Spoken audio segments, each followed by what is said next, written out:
Nakikita mo ba ito? Oo, dito ako nabubuhay. Dito ako nabubusog sa salita ng Diyos. At ayon dito, huwag mong hatulan ng kapwa mo para huwag kang hatulan ng Diyos.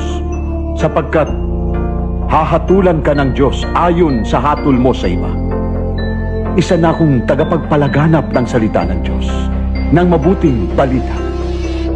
Hindi dapat pagtakhan. Oh, Dahil si Satanas man ay maaaring magkunwaring anghel ng kaliwanagan.